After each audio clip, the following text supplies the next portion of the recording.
क्या फैन बंद कर सकते क्या? देखो, मैं हट जाता हूँ 1 मिनट।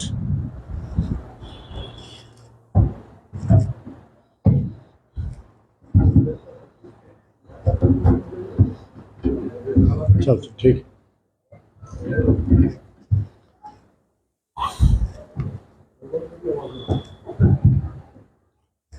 औज़ु बिल्लाहि मिनश शैतानिर रजीम। बिस्मिल्लाहिर रहमानिर रहीम। स्टेज पे तशरीफ फरमा मजीदुल्लाह खान फरत, सदर मजलिस बचाओ तहरीक, जनरल सेक्रेटरी जनाब सैयद मुस्तफ़ा महमूद साहब, तहरीक के दिगर कायदीन,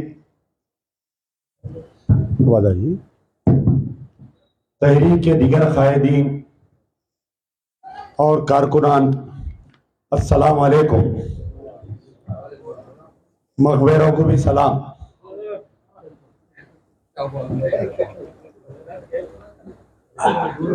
आज का जो जलसा,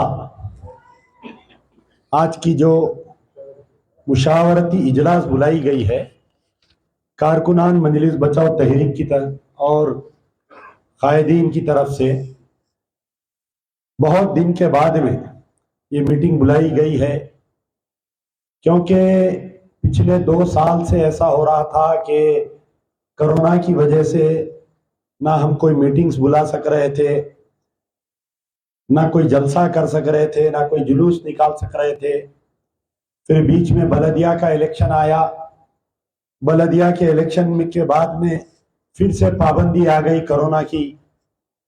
उसके बाद में मुसलसल मैं थोड़ी तारीख में पीछे जाऊंगा कि ये जो इंतजामी कमेटी का इजलास है, 31वां जश्न रहमतुल आलमीन सल्लल्लाहु अलैहि वसल्लम ज़ेर एहतमाम मजलिस बचाओ तहरीक 15 अक्टूबर 2022 को गवर्नमेंट जूनियर कॉलेज चंचलगुड़े पर होगा।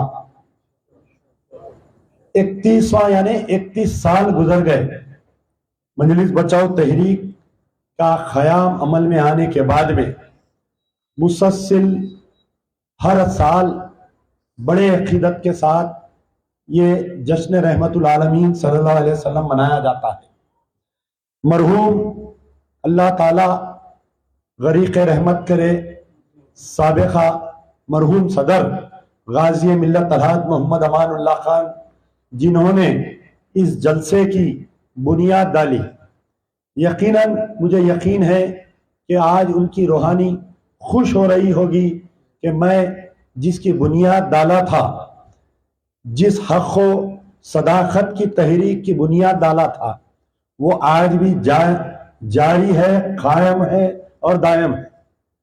मैं जो सरकार दो आलम सल्लल्लाहु अलैहि वसल्लम के जलसे की बुनियाद डाला था, मेरे रुफ़ाए कार जो है, आज तहरीक के जितने भी लोग हैं वो जलसे को आज भी मनाते आ रहे हैं। यकीनन गाज़ी मिल्लत अलहाज मोहम्मद अमानुल्लाह खान मरहूम की रूहानी बहुत खुश हो रही होगी। जिस वक्त जलसे की बुनियाद डाले थे, कई लोग इस 31 साल के अरसे में हमसे जुदा हो गए, खास तौर पर जो जलसे में इंतजामात में हिस्सा लिया करते थे। गाज़ी मिल्लत के साथ साथ मैं और 1-2-3 नाम अगर ना लूं तो यकीनन उनके साथ नाइंसाफी होगी। मरहूम जहांगीर पहलवान साहब गोलकुंडा किला, जो हैदराबाद में सीरतुन नबी के जलसों के बानी हैं, यानी हैदराबाद में सीरतुन नबी के जलसों कायद मिल्लत नवाब बहादुर यार जंगले रहमा के दौर में हुआ करते थे। उसके बाद में अगर सीरतुन नबी के आज की नौजवान नस्ल वाकिफ नहीं है, इसलिए मैं कह रहा हूं कि मरहूम मोहम्मद जहांगीर पहलवान गोलकुंडा किला ये बानी हैं। शहर में सिर्फ 2 जलसे हुआ करते थे मिलादुन नबी के। एक जो है या खुदपुरा बड़ा बाजार पर और एक गोलकुंडा किले पर। फिर उसके बाद में तामीर मिल्लत इस जलसे को करना शुरू किया और आज तक तामीर मिल्लत भी करते हैं। और एक गुलाम रसूल मास्टर साहब जो मजलिस के बानियों में से थे, मरहूम अब्दुल वाहिद ओवैसी, मरहूम सुल्तान सलाहुद्दीन ओवैसी के साथ थे, वो तहरीक के बानियों में से है और वो इस जलसे के बानी में से भी है। मरहूम गुलाम रसूल मास्टर साहब जिनकी चौक में दुकान हुआ करती थी, शायद आप इसकी गवाही देंगे क्योंकि आपकी भी दुकान वहीं चौक पर थी। कई लोग तहरीक के भी मरहूम गुलाम रसूल मास्टर साहब से वाकिफ नहीं हैं। मैं जब भी इस जलसे के इंतजामात में हम बैठते हैं तो इन तीन शख्सियतों को जरूर याद किया करते हैं। 2 साल कबल एक ऐसी शख्सियत का इंतकाल हुआ, मौलाना हसीबुल हसन सिद्दीकी साहब पूरे 28 जलसे तक मरहूम गाजी मिल्लत के इंतकाल के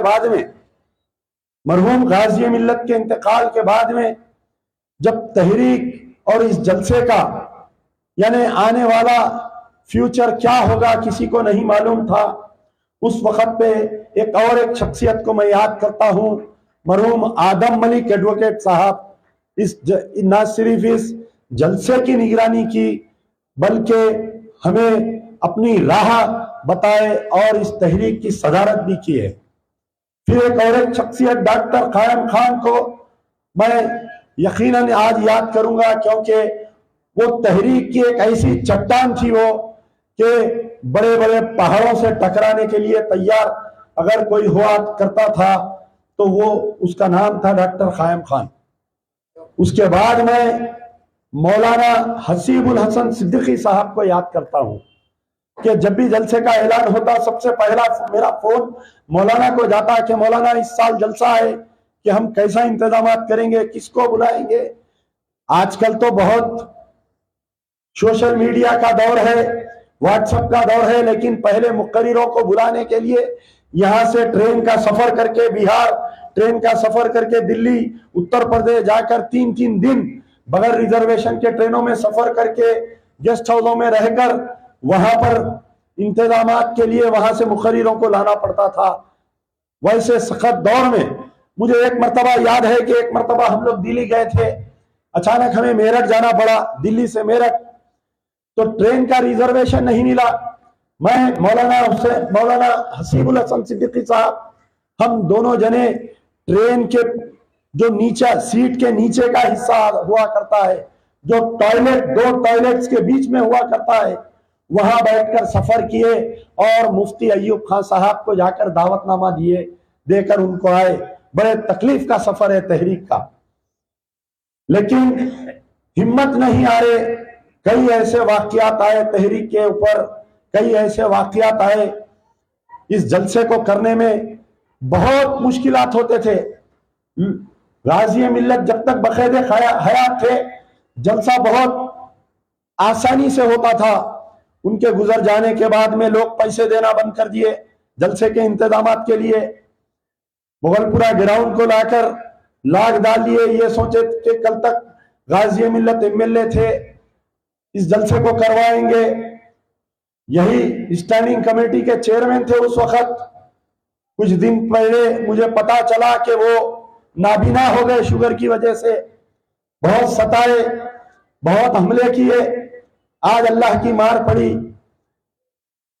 मुझे अच्छा याद है कि अपने रसूख को इस्तेमाल करते हुए सरकार के जलसे को रोकने के लिए मुगलपुरा प्ले ग्राउंड को लाग डाल दिए थे। मरहूम हैदर भाई आजम फंक्शन हॉल और मैं जाकर लाग तोड़े। 2 लारी पुलिस थी, हमको जलसा करने नहीं दे रहे थे। मैं बारहा कह रहा था दुश्मनी हमसे करो, दिल खोलकर करो, लेकिन सरकार के जलसे को मत रोको। आज अल्लाह की मार पड़ी।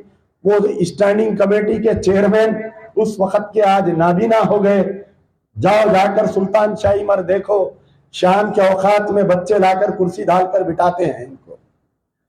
तो आदमी जो है, ये इसलिए कह रहा हूं कि कोई बड़ी बात नहीं कह रहा हूं या कोई बदले की बात नहीं कह रहा हूं, लेकिन आज जो मुखालिफत कर रहे हैं अपने दायरे में रहकर मुखालिफत करो, अपने उसूलों पर रहकर किसी की मुखालिफत करो। दोस्ती और दुश्मनी में इंसान अंधा नहीं होना चाहिए। कुछ लोग मजलिस बचाओ तहरीक से मुखालिफत में अंधे हो जाते हैं। उनको किस कदर अल्लाह की मार पड़ी कि जलसे को रुकाने की। ये आज मैंने एक छोटी सी मिसाल दिया, ऐसा तो तारीख बहुत लंबी है कि जिन्होंने तहरीक को सताया, जिन्होंने तहरीक को खत्म करने की कोशिश की, आज कहां है बतलाइए। तहरीक अपने मुकाम पर है, अमानुल्लाह खान के बच्चे अपने मुकाम पर है। आज भी हम सच कह रहे हैं, आइंदा भी सच कहेंगे और आइंदा भी हम इस तहरीक के परचम को लेकर चलेंगे।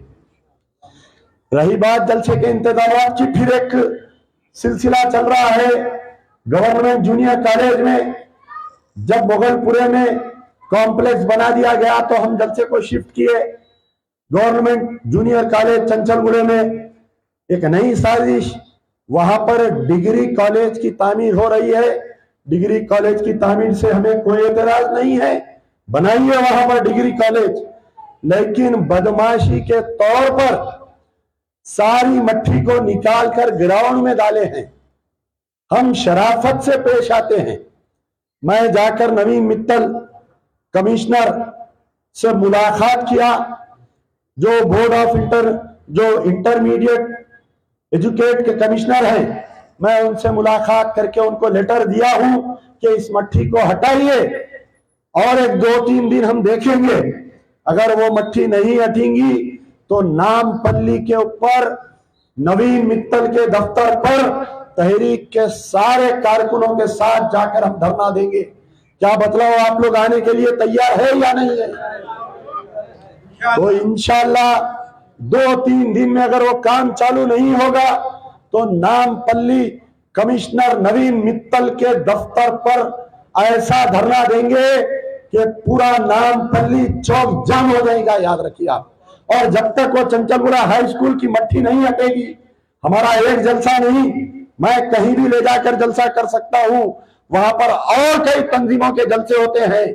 किसी को सरकार के दौरान सल्लल्लाहु अलैहि वसल्लम की सीरत बयान करने से रोकने का, और इसके पीछे बहुत बड़ी साजिश है। गुल्लू दादा की बहुत बड़ी साजिश है। वो जो यहूदी आंखें बंद करके आज तकरीर कर रहा था ईदगाह पर, उसकी भी साजिश है। तो मैंने साबिक़ा में मिसाल दिया कि जिसने जलसे को रोकने की कोशिश की, जिसने तहरीक पे हमला किया, आज नाबीना हो गया वो, और उसकी औलाद लाकर सुल्तान शाही के चौरस्ते पर कुर्सी डालकर उसको बिठा रही है। गुल्लू दादा, तुम भी सबक लो और उस कंट्रैक्टर को बोलकर फौरी उसको साफ कराओ। तहरीक कोई नामर्दों की जमात नहीं है, कोई कमजोरों की जमात नहीं है। तहरीक मुजाहिदों की जमात है।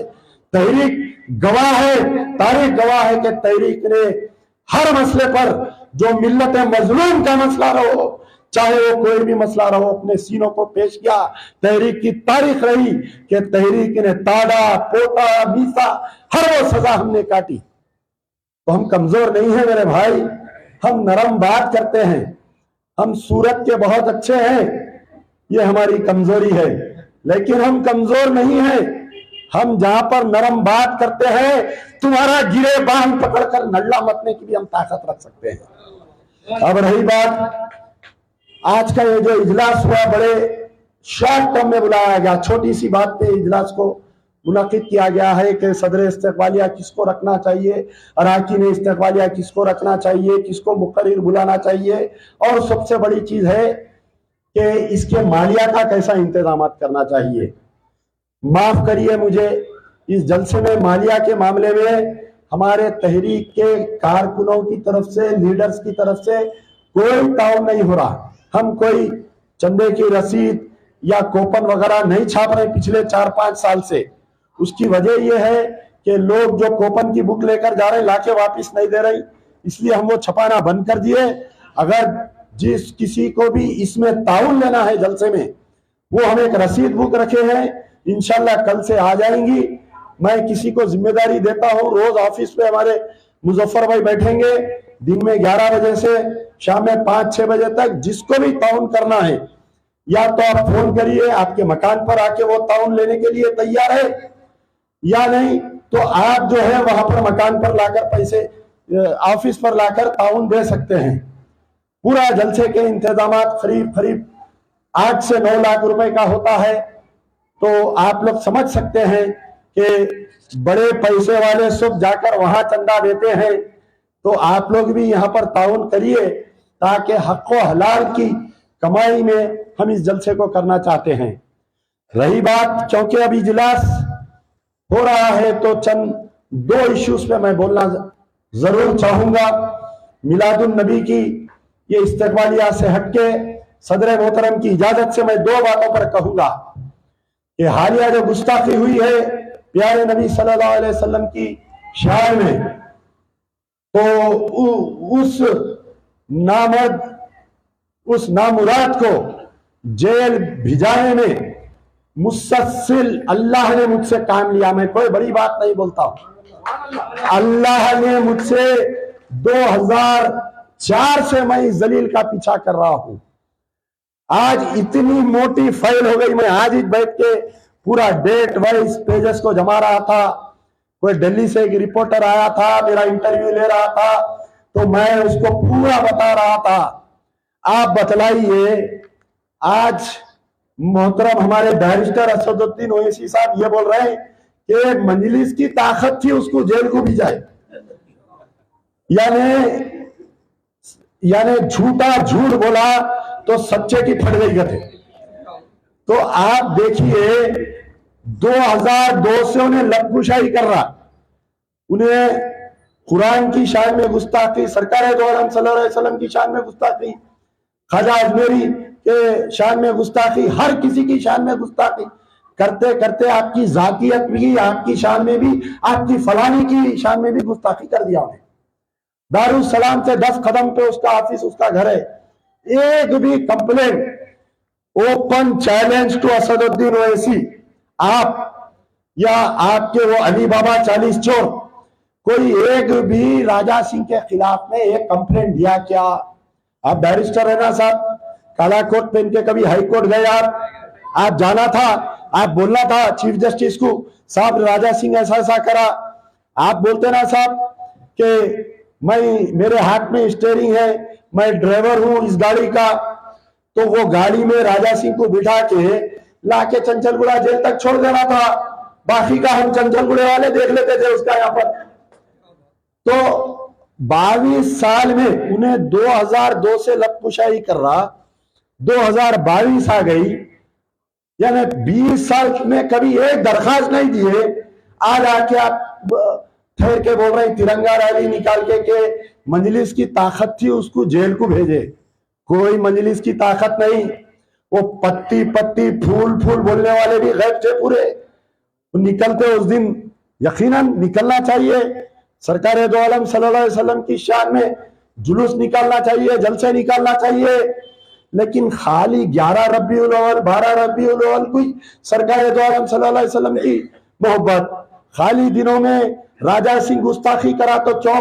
आप बताओ। मैं किसी का नाम नहीं लेना चाहता, मैं तमाम उलमा मशाइखीन की बहुत इज्जत करता हूं, उनके जूतियों कने बैठ के मैं अपनी जिंदगी को गुजारना चाहता हूं और उनसे कुछ पाना चाहता हूं, लेकिन वो उलमा मशाइखीन जो सियासी दबाव में काम करते हैं, यकीनन उनको मैं 12 सवाल करता हूं। मैं, आप बताओ कौन निकले रोड पे? क्या जमात इस्लामी के हामिद मोहम्मद खान निकले?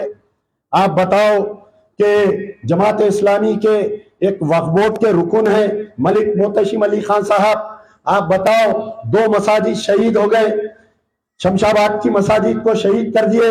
कौन गए सबसे पहले बताओ? सबसे पहले जाने वाले का नाम अमजदुल्ला खान। अगर मैं नहीं जाता, आप बताओ आज की तारीख तक मैं इस बात पे कोई पहुंच सका क्या? 500 पुलिस वालों के दरमियान में, 500 हिजरों के दरमियान में एक ही मर्द पहुंचा जिसका नाम अमजदुल्ला खान और अमानुल्लाह खान का वाहिद बेटा और तहरीक का एक वाहिद कारकुन था। पहुंचने वाले का नाम, उस दिन तो ड्राइवर भी नहीं आया था, मैं अकेला गाड़ी चलाते गया यहां से शमशाबाद तक। तो आप बतलाइए कि क्या ये मजलिस की ताकत थी या खानदान अवैसी की ताकत थी या तहरीक की ताकत थी, अमजदुल्ला खान की ताकत थी जो मस्जिद दोबारा बन रही है? बताइए वहां पर। ये बताइए कि आज ये जलील को जो जेल को भेजे 20 साल कौन काम करे? बताइए आप। अब रही बात तिरंगा यात्रा रैली, ना जाने नेशनल इंटीग्रेशन, अरे असदुद्दीन ओवैसी, मैं तुमसे सवाल कर रहा हूं कि अगर तुम्हारी मां बहनों की इज्जत लुटती, अगर तुम्हारी मां बहनों को जिंदा दफना दिया जाता, तुम्हारी जायदादें अगर लुटती, तो क्या तुम आज का दिन नेशनल इंटीग्रेशन बोलकर मनाते? बताओ। ये तो यौम सदा है हमारी, ये हमारी आह का दिन है। निजाम के साथ जो हुआ, निजाम जो गलती करे वो बात वहां पर तारीख बन गई, वो खत्म हो गई। आज असदुद्दीन ओवैसी बड़ी हैरत होती है कि निजाम के खिलाफ में तकरीर कर रहे हैं। आज मैं जब से पढ़ रहा था, तारीख है निजाम की एक लंबी तवील तारीख में जब से पढ़ रहा था, नौजवान नस्ल वाकिफ नहीं है कि निजाम हाई कोर्ट किसने बनाया। यकीनन वो हमारे मुस्लिम बादशाह थे, हम उनकी इज्जत करते हैं। उनकी शान में अगर कोई गुस्ताखी,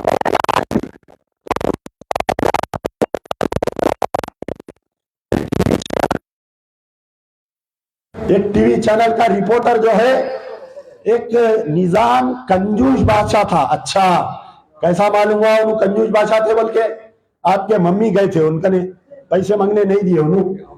वो जो रिपोर्टर है, पता नहीं कौन सा चैनल है वो, हिंदुस्तान टाइम्स, नव भारत टाइम्स, क्या नाम है वो रिपोर्टर का?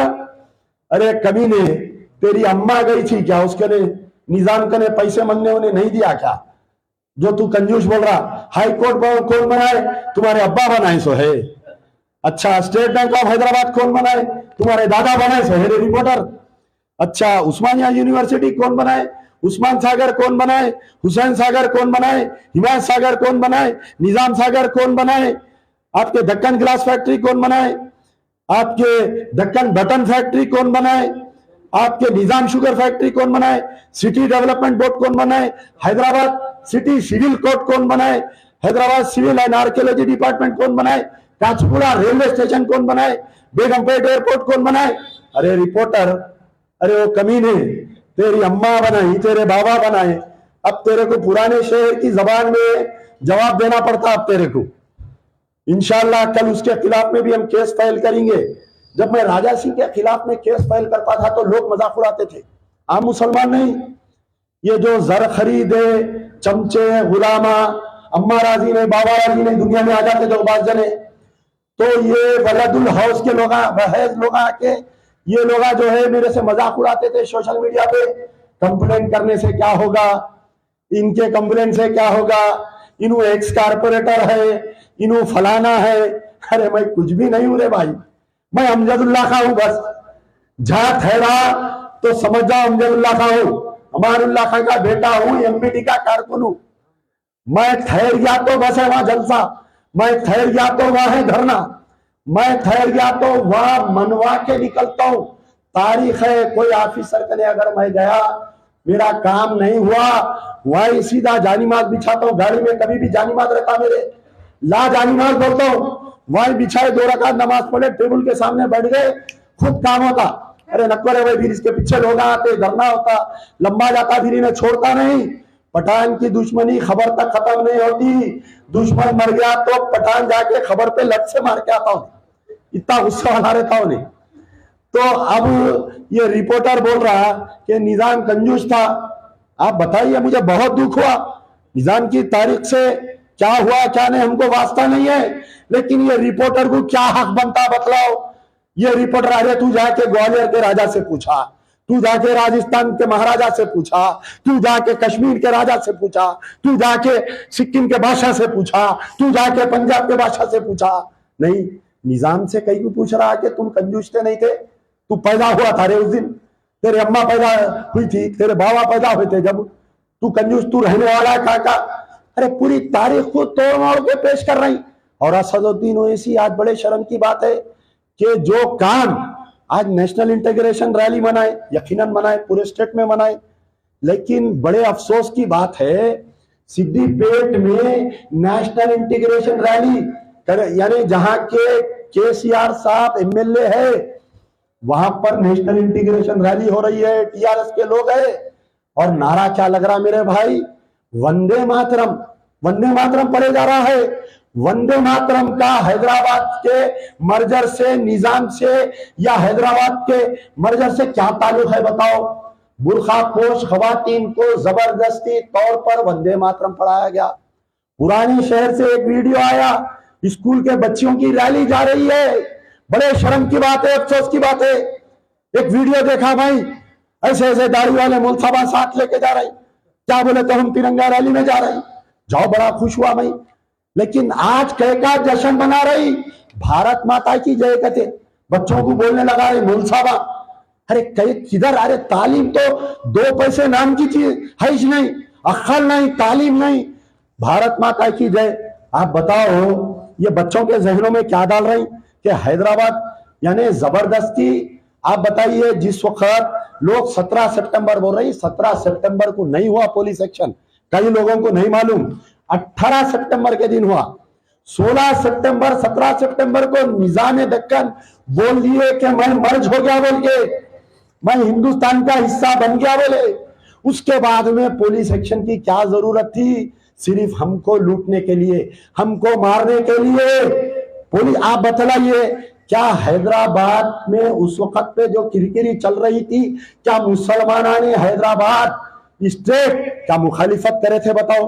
क्या कोई इलेक्शन हुआ था? क्या कोई सीक्रेट डॉक्यूमेंटेशन हुआ था? क्या बताओ? कुछ नहीं, क्या नहीं, कोई तारीख है तो बताओ, मैं चैलेंज करने के मौके पे हूं। पुलिस एक्शन ऑपरेशन पोलो नहीं था, बल्कि ऑपरेशन मिलिट्री था। वो रात में करोड़पति सोया, 10 एकड़ जमीन का, 100 एकड़ जमीन का मालिक सोया रात में, सुबह में फकीर हो गया, भीख का चिप्पा आ गया उसके हाथ में। रजाकारों की भी एक बहुत बड़ी तवील तारीख है, रजाकारों की तारीख को तोड़ मोड़ के पेश किया गया है। रजाकारों के ड्रेसेस पहनकर कई हिंदू महासभा वाले जाके लूट लूट के आए गांव में, यह हकीकत बोलना था। आज असदुद्दीन ओवैसी बोल रही नहीं नहीं, वो पुरानी मजलिस से हमारा ताल्लुक नहीं है। ठीक है बाबा, नहीं है ना, पुरानी मजलिस से आपका ताल्लुक नहीं है, मान लिया मैं। आप अब्दुल वाहिद ओवैसी की औलाद नहीं है, आप सलाउद्दीन ओवैसी की औलाद नहीं है, मान लिया। कल ये भी बोलते हूँ आके कि मेरा अब्दुल वाहिद ओवैसी से कोई ताल्लुक नहीं है, मेरा सलाउद्दीन ओवैसी से कोई ताल्लुक नहीं है, मैं मान लिया। फिर मियाँ, ये दारुल सलाम किसके बाबा की जागीर है? जब पुरानी मजलिस से आपका ताल्लुक नहीं है ना, तो दारुल सलाम छोड़ के हट जाओ। दारुल सलाम, ये दारुल सलाम ITI छोड़ के हट जाओ, ये दक्कन मेडिकल कॉलेज छोड़ के हट जाओ, ये इंजीनियरिंग कॉलेज छोड़ के हट जाओ। जब पुरानी मजलिस से आपका ताल्लुक नहीं है, कायद मिल्लत नवाब बहादुर या जंगल रहमा की बनाई हुई मजलिस से आपका ताल्लुक नहीं है, तो छोड़ के हट जाओ। आप शर्म नहीं है? दीवाने को क्या तकरीर कर ले रहा, क्या बकवा कर ले रहा, आंखा मार मार के जहां जा रहा वहां दीवाने तकरीरा। वो राजस्थान में जाके कहीं की तकरीर, 2 दिन पहले मैं राजस्थान के कोई कहीं बल्दिया इलेक्शन हो रहा। अरे मियाँ, कोविड में सुनिए, और एक बात, 2 साल जो कोविड हुआ, पूरे कोविड में हैदराबाद के जितने मुसलमान थे तकरीबन का जेवर दारुल सलाम कोऑपरेटिव बैंक में रहे नहीं। औरंगाबाद में या कहीं एक रिपोर्टर पूछा कि आप मुसलमान हैं ना साहब, आपकी जमात एक मुसलमानों की जमात, आप मुसलमानों की जमात के सदर, फिर ये 13% सूद क्या है? तो असदुद्दीन ओवैसी देखो कैसा घुमा फिरा के जवाब दे रहा कि नहीं, वो बैंक का कानून है कि 13% सूद लेना बोल के, कोई जरूरी नहीं है। अब भाई मैं कोई बैंक में रखता हूं, मैं बोलता हूं मेरे को सूद नहीं होना, तो आप भी जो है बगैर सूदी बैंक डालना था। मुसलमानों में आप लाके दीन की तालीम कुरान के हिसाब से बगैर सूदी लोन डालना था। जैसा मलेशिया में एक सब्जेक्ट है कि विदाउट इंटरेस्ट लोन बैंक कैसा चलाना। तो असदुद्दीन ओवैसी ये बोल रही कि RBI के रूल्स को फॉलो कर रही, अल्लाह के रूल्स को फॉलो नहीं कर रही, कुरान के रूल को फॉलो नहीं कर रही।